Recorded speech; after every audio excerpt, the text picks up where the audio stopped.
Welcome back to my channel learning continuous. So good thing ఏంటంటే last month మనము 30 daily current affairs and general studies complete చేసినాం కదా. అది నా learning continuous యాప్లో ఉంది. చాలామంది ఎన్రోల్ అయ్యారు, thank you for them. And ఇంకా ఎవరైనా లాస్ట్ మంత్ కోర్స్ పర్చేజ్ చేసుకోవాలంటే కూడా పర్చేజ్ చేసుకోవచ్చు. సో ఎక్కడ ఉంటుంది అని అంటే మీరు లర్నింగ్ కంటిన్యూస్ యాప్ గూగుల్ స్టోర్కి వెళ్ళేసి లర్నింగ్ కంటిన్యూస్ అని కొడితే నీకు నా యాప్ వస్తుంది మీకు. సో దాంట్లోకి వెళ్తే ఇప్పుడు చూడండి, ఇది 21 జూన్ 06 టు 20th 07 ఇది లాస్ట్ మంత్ అయిపోయిందండి. దీంట్లో మీరు కంటెంట్లోకి వెళ్తే 30 టెస్ట్ మేము ఇచ్చేసాం. 30 టెస్ట్ అందరూ చాలామంది దీన్ని తీసుకున్నారు. 30 టెస్ట్ ఉన్నాయి. అయితే నేను ఏం చేశానంటే 30 టెస్ట్తో పాటు ఆ 30 టెస్ట్ డాక్యుమెంట్లో కూడా ఇచ్చాను, పీడిఎఫ్లో కూడా ఇచ్చాను. ఓకే, అవన్నీ కూడా అప్లోడ్ చేశాను, మీరు అన్నీ కూడా డౌన్లోడ్ చేసుకోవచ్చు. ఇదొకటి. సో ఇది CA/GS అంటే కరెంట్ అఫైర్స్ జనరల్ స్టడీస్. 10 క్వశ్చన్లు ఏమో కరెంట్ అఫైర్స్ ఉంటాయి, 14 క్వశ్చన్స్ ఏమో జనరల్ స్టడీస్ ఉంటాయి. సో అలాంటిది లేదు సార్, మాకు జనరల్ స్టడీస్ వద్దు సార్ అంటే కూడా last month CA only daily test అని పెట్టాను, ఓన్లీ కరెంట్ అఫైర్స్. దీంట్లోకి వెళ్ళినట్టయితే మీకు ఓన్లీ కరెంట్ అఫైర్స్ సంబంధించిన క్వశ్చన్స్ మాత్రమే ఉంటాయి దీంట్లో. ఓకే, దాని తర్వాత ఇది లాస్ట్ మంత్ అయిపోయిందండి. ఇందులో మీకు 30x24 ఎవ్రీడే 24 క్వశ్చన్స్ కదా, 720 క్వశ్చన్స్ దీంట్లో ఉన్నాయి. ఓకే, అండ్ కరెంట్ అఫైర్స్ సంబంధించిన 10x30 300 క్వశ్చన్స్ దీంట్లో మేము కవర్ చేసాము. అయితే నిన్న మా తమ్ముడు అదే అచ్యుత బొమ్మ నాకు చెప్పకుండానే ఆయన ఏం చేసిండంటే ఇది దీనిలో ఉన్న తప్పులు వెతికితే ఈ కోర్సులో, ఈ లాస్ట్ మంత్ కోర్సులో ఒక తప్పు తీసిన కోర్సు ఫీ డబ్బులు ఇచ్చేస్తా అని మొన్న మెన్షన్ చేసిండంట కదా. సో కరెక్టే, అది ఓకే, నేను కూడా ఒప్పుకుంటా. ఇందులో మీరు కోర్సు చూసి పర్చేజ్ చేసి ఆదిత్య బొమ్మ మీరు ఇగో దీంట్లో పలానా క్వశ్చన్ తప్పు ఉంది అని నాకు చెప్తే ఇమ్మీడియట్గా మీ కోర్స్ ఫీ మీకు డబ్బులు ఇచ్చేస్తా. సో అది ఆ ఛాలెంజ్ మేము ఇస్తున్నాం. ఎందుకంటే ఇందులో రెండండి, ఒకటి ఏంటంటే we want to ensure quality ensure చేయాలనుకుంటున్నాం కాబట్టి we are trying to do that. ఎందుకంటే ఇది తక్కువ ప్రైసే, మీరు ఆ క్వశ్చన్స్ అన్ని చేసి బ్రదర్ అంటే మా ఉద్దేశం కూడా అదే. బేసికల్గా నేను ఎందుకు ఈ ఛాలెంజ్ పెడుతున్నానంటే I want you to do those 720 questions per month. మీరు ఇమాజిన్ చేయండి, 720 క్వశ్చన్స్ ఇంటూ 6 months వేయండి, ఎన్ని వస్తాయి? దగ్గర 4,000 చిల్లర current affairs general studies questions వస్తాయి కదా. It is a very good number of questions. So I want you to do all such questions and also challenge me sir brother, ఇప్పుడు మీరు ఇది పలానా క్వశ్చన్ తప్పు ఉంది అని అంటే నేను కూడా కరెక్ట్ చేసుకుంటాను. సో దానికి తోడు ఇప్పుడు నిన్నటి నుంచే స్టార్ట్ అయిందండి, 21st July to 20th August. So ఇప్పుడు మేము ఇది చేస్తాం కదా, CA/GS daily test 21st July to 20th this thing. ఇప్పుడు దీంట్లోకి వెళ్తే మీరు కంటెంట్లోకి వెళ్తే ఇంకోటి చూడండి,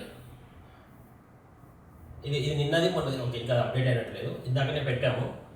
సో మీకు దీంట్లో కూడా ఈ మంత్ నిన్న మొన్న నుంచి స్టార్ట్ చేసాము, దీంట్లో కూడా మీకు ఎవ్రీడే ఉంది. సో మీరు ఈ మంత్ కూడా పర్చేస్ చేసుకోవచ్చు. ఎక్కడ మీ క్వశ్చన్ ప్రాబ్లం ఉన్నా నాకు మెన్షన్ చేయండి, మీ డబ్బులు నేను ఇచ్చేస్తాను, నాకేం ప్రాబ్లం లేదు. ఇమ్మీడియట్గా I will refund your course fee. So అదే అండి సంగతి. అండ్ దాంతో పాటు okay we are only talking about ఇంకెవరైనా యాప్టిట్యూడ్ కోర్సు కూడా, యాప్టిట్యూడ్లో కూడా నేను స్టార్ట్ చేశాను, నేనే చెప్తున్నా యాప్టిట్యూడ్. దీంట్లో కూడా కంటెంట్ స్టార్ట్ చేసాము. యాప్టిట్యూడ్లో కూడా చూడండి, మనం ఇప్పుడు క్లాస్ వీడియోస్ స్లోగా యాడ్ చేస్తూ ఉన్నా. ఇప్పుడు స్పీడ్, డిస్టెన్స్, టైం, వర్క్ ఇట్లా అన్నీ యాడ్ చేస్తున్నా. ఇంట్రెస్ట్ ఉన్న వాళ్ళు తీసుకోండి, that is also good thing, good course. నేనే చెప్తాను, దాని యాప్టిట్యూడ్ మొత్తం నేనే చెప్తాను. అదండి. So coming back right, now I am giving this session to my brother Achyuta Bomma and he will take one of the classes. Hi everyone, this is Achyuta Bomma. Welcome back to Learning Continuous. ఈరోజు మనం 9th July యొక్క content discuss చేద్దాం. ఈ content already మన యాప్లో available ఉంది, అది మీకు అందరికీ తెలుసు. ఓకే, ఈ క్వశ్చన్తో ప్రారంభిద్దాం. First question, which country launched construction on the world's largest hydro power project on the Yarlan Sanko River? This is the question. అయితే మన పక్కింటి వాళ్ళు ఇల్లు కడితేనే మనం వాళ్ళతో గొడవ పెట్టుకుంటాం. అప్పుడప్పుడు నీళ్ళు మీద పడుతున్నాయి, ఇది తడిసిపోయింది, మా బట్ట తడిసిపోయినాయి, మా అవేంటి ఆరబెట్టిన వడియాలు తడిసిపోయినాయి అని ఇట్లాంటి చిన్న చిన్న గొడవలు మనం చూస్తూ ఉంటాం. అదే ఒక దేశం ఏదో అక్కడ కన్స్ట్రక్ట్ చేస్తుంది, ఒక పవర్ ప్రాజెక్టు డ్యామ్ ఏదో కన్స్ట్రక్ట్ చేసినప్పుడు అక్కడ గొడవలు అయ్యే ఛాన్స్ ఉంటాయి. అది మనం అర్థం చేసుకోవాలి. అందుకే దీనికి ఇంటర్నేషనల్ ఇంపార్టెన్స్ ఉంటుంది అన్నమాట. అయితే దీనికంటే మనం చూడాల్సింది ఏంటంటే ఈ శాంపో రివర్ అనేది ఉంటుంది ఇక్కడ. శాంపో రివర్,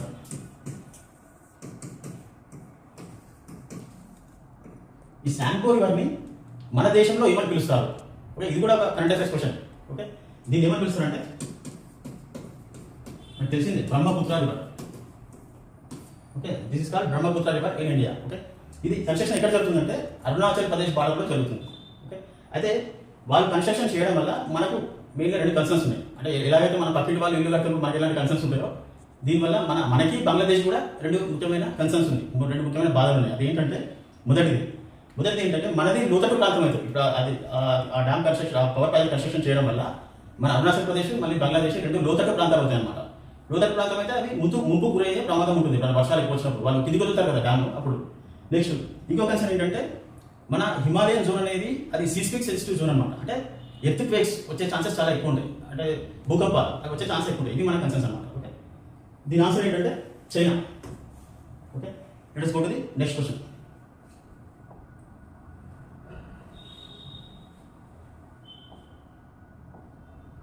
ఓకే, ఇది చూద్దాం. Which country approved a free trade agreement FTA with India in early 2026? అంటే ఎర్లీ 2026 అంటే ఫిబ్రవరి 2026 జరిగింది ఇది, ఫిబ్రవరి 2026.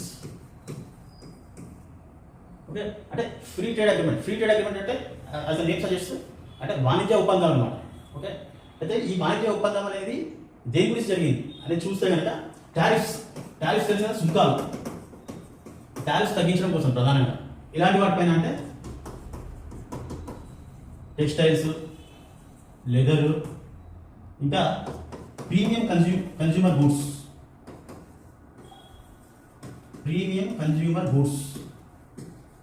ఇలాంటి వాటిపైన అనమాట.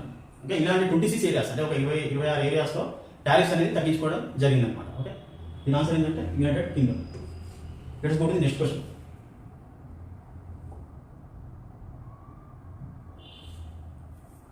ఓకే,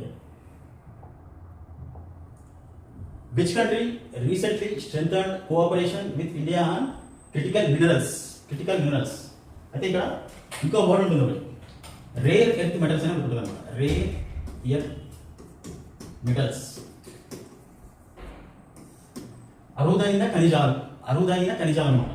వీటికి సంబంధించి మనము ఏ దేశంతో కోఆపరేషన్ పెట్టుకున్నాం? మనం బ్రెజిల్ అనే దేశంతో కోఆపరేషన్ పెట్టుకున్నాం అనమాట. అంటే ఇందులో రేర్ ఎర్త్ మెటల్స్లో లిథియం అనేది కూడా ఒకటి ఉంటుంది. Okay, now let us go to the next question.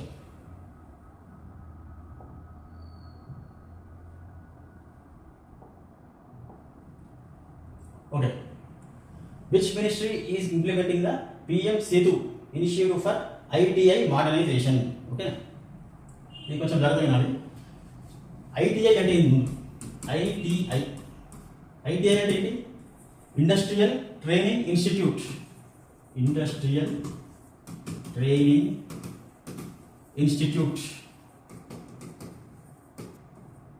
Okay, ఇది మనకు ముందు నుంచి తెలుసు, ఇది ఎప్పటి నుంచో ఉన్నవి మన దగ్గర ITIs. ఓకే, ఇప్పుడు వీటిని మాడినేషన్ చేయడానికి మన మినిస్ట్రీ అనేది తప్పిస్తుంది అనమాట. ఓకే, అయితే ఇక్కడ PM Setu అని ఇంకోటి ఉంది. PM Setu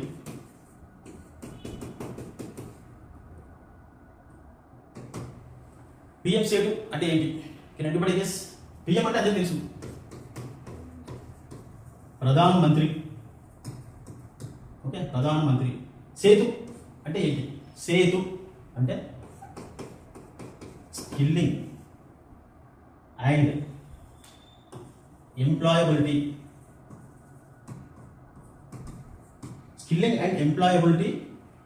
ట్రాన్స్ఫర్మేషన్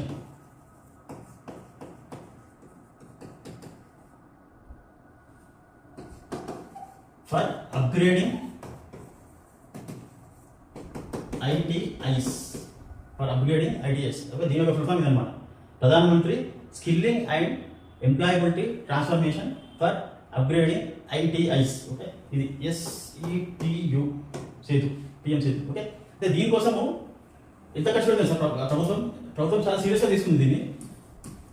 60,000 కోట్లు 60,000 కోట్లు ఖర్చు చేస్తుంది దీనికోసం. ఓకే, 1000 ఐటీఐస్ని బాగుపరచడానికి, 1000 మన దేశంలో ఉన్న 1000 ఐటీఐస్ని బాగుపరచడానికి 60,000 కోట్లు ఖర్చు చేస్తుంది అనమాట. ఓకే, ఇప్పుడు నెక్స్ట్ క్వశ్చన్. అయితే ఇక్కడ 1 సెకండ్, ఇక్కడ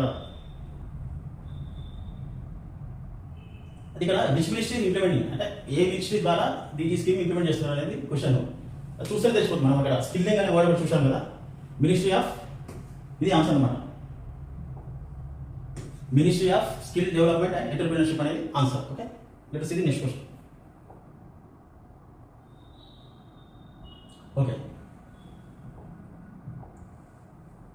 India announced 1,000 e-scholarships for Afghan nationals for the academic year 2025-26. Under which initiative was this announced? Okay, అంటే మన ఇండియన్స్కే కాకుండా ఆఫ్ఘాన్ నేషనల్స్ కూడా హెల్ప్ చేద్దాం అనే ఉద్దేశంతో ఒకటి స్కాలర్షిప్ విధానం అనేది ప్రవేశపెట్టింది అనమాట. ఇది అకాడమిక్ ఇయర్ 2025-26కి. ఓకే, అయితే విచ్ ఇనిషియేటివ్ అంటే దాని పేరేంటి, ఆ స్కీమ్ యొక్క పేరేంటి అనేది క్వశ్చన్ అనమాట. ఓకే, ఇది చూస్తే మనకు అంటే ఇది ఓకే ప్రాజెక్ట్ మైత్రి, ఇది అంటే మనం గెస్ చేయలేము, అంటే ఇది గెస్ చేయలేము. మనకు ఎక్కువ మనం తట్టుకునేది ఏంటంటే ఈ రెండింటిలో తట్టుకుంటాం, మనం ఈ 2 ఆప్షన్స్లో తట్టుకుంటాం అనమాట.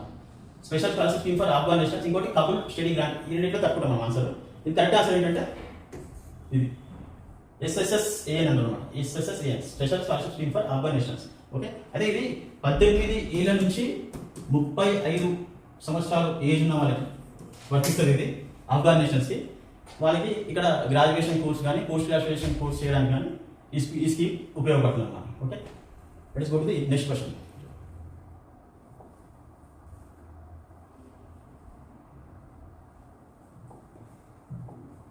ఓకే, చూడండి. Who was elected as the Vice President of the International Olympic Committee (IOC) in early 2026? Okay, early 2026 అంటే ఫిబ్రవరి 2026 లో జరిగింది. ఎవరిని ఎన్నుకున్నారు వైస్ ప్రెసిడెంట్గా ఇంటర్నేషనల్ ఒలింపిక్ కమిటీని? ఎవరిని ఎన్నుకున్నారు అనేది question. Okay, the answer is Juan Antonio Samaranch. ఈయన ఎన్నుకున్నారు. ఈయన కొత్తగా ఎన్నుకోలేదు, ఈయన ఇంతకుముందు కూడా ఈయనే ఉండే. ఇది సెకండ్ టర్మ్ అన్నమాట. Second term. అయితే ఆ టర్మ్ ఎన్ని సంవత్సరాలు ఉంటుందంటే ఒక టర్మ్ 4 years ఉంటుంది. ఓకే, దీనికోసం ఈయన ఎన్నుకున్నారు అన్నమాట. ఇది ఇలాంటివి గుర్తుపెట్టుకోవాలి మా ఊళ్ళో. Next question.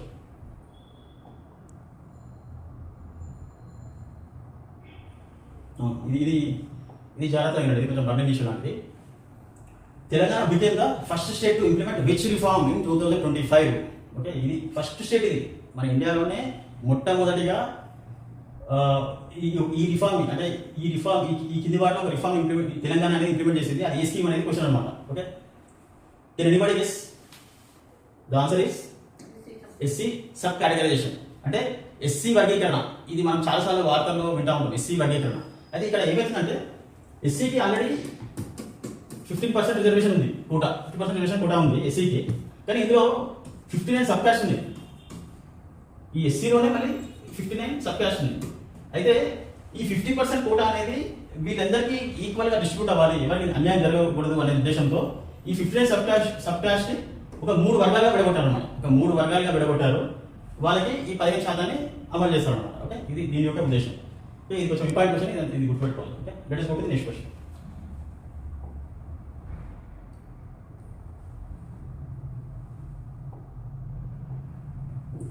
ఇది కూడా గుర్తుపెట్టుకోవాల్సిన question. The Telangana government has fixed the target to complete the SLBC tunnel project by. అంటే ఇలాంటి క్వశ్చన్స్ ఏంటంటే మనం ఈ SLBC అంటే ఏంటో తెలుసుకోవాలి. ఫుల్ ఫామ్స్ ఉంటాయి. SLBC అంటే Srisailam left bank canal. Srisailam left bank canal అన్నమాట. ఓకే, ఈ ప్రాజెక్ట్ని ఎప్పుడు కంప్లీట్ చేస్తుంది, ఎప్పుడు కంప్లీట్ చేయాలని టార్గెట్ పెట్టుకుంది అనేది క్వశ్చన్ అనమాట. దీని ఆన్సర్ ఏంటంటే జూన్ 2028. జూన్ 2028 దీని ఆన్సర్. ఓకే, ఇదే answer. Let us move to the next question.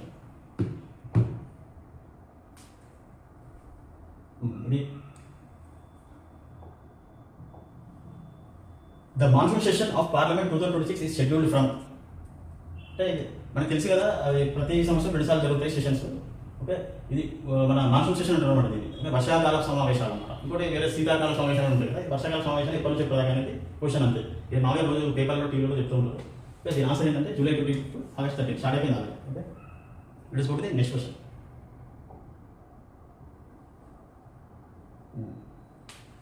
ఇది కూడా కొంచెం ఇంపార్టెంట్ క్వశ్చన్, జాగ్రత్తగా వినాలి కూడా. Telangana government recently announced construction of additional, ఇది అంటే అడిషనల్గా ఎన్ని హౌసెస్ కడతా అని చెప్పి అనౌన్స్ చేసింది తెలంగాణ గవర్నమెంట్ అనేది క్వశ్చన్. ఓకే, ఇది మీకు ఇది 2 BHK అంటే తెలుసు మీకు. 2 BHK అంటే ఏంటి అంటే 2 బెడ్రూమ్లు, డబుల్ బెడ్రూమ్ ఇల్లు అంటారు. డబుల్ బెడ్రూమ్ ఇల్లు అది మన కేసీఆర్ గారు ప్రవేశపెట్టింది. 2 bedrooms all kitchen, 2 bedrooms all kitchen ఉంటాయి అన్నమాట ఆ ఇంట్లో. అయితే ఆ ఇంటి యొక్క వైశాల్యం ఎంత అంటే ఏరియా, ఆ ఏరియా 1 house ఒక ఇంటి యొక్క వైశాల్యం ఎంత అని కూడా మనం తెలుసుకోవాలి. 525 to 528 square feet. ఒక్క ఇల్లు ఇన్ని గజాలు ఉంటాయి అన్నమాట, ఇన్ని చదరపు గజాలు, 525 నుంచి 528. అయితే ఒక్క యూనిట్ కట్టడానికి గవర్నమెంట్కి ఎంత ఖర్చు అవుతుంది అంటే ఒక్క ఇల్లు కట్టడానికి ఎంత ఖర్చు అవుతుంది? ఎస్టిమేటెడ్ కాస్ట్ ఇంత 11 lakhs అన్నమాట. 11 లక్షలు అవుతుంది ఒకటి కట్టడానికి. అయితే ఆ 11 లక్షలలో 5 లక్షలు అనేది సబ్సిడీ, గవర్నమెంట్ సబ్సిడీతో వస్తుంది 5 లక్షలు. మిగతా 6 లక్షలు ఆ బెనిఫిషియరీ కట్టాలి, ఆ లబ్ధిదారుడే కట్టాలి. మిగతా 6 లక్షలు అది కూడా ఎలా కట్టాలి? ఒకటేసారి కట్టాల్సిన అవసరం లేదు, ఫ్లెక్సిబుల్ ఇన్స్టాల్మెంట్స్లో కట్టాలి. ఫ్లెక్సిబుల్ ఇన్స్టాల్మెంట్స్,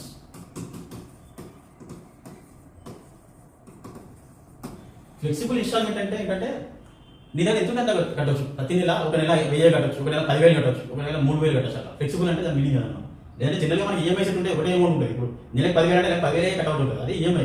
ఫ్లెక్సిబుల్ ఈఎంఐ అంటే నీ ఇష్టం ఏదైనా ఎంత ఉంటే అంత కట్టుకోవచ్చు అనమాట. అది దాని యొక్క ఉద్దేశం, ఈ స్కీమ్ యొక్క ఉద్దేశం అదనమాట.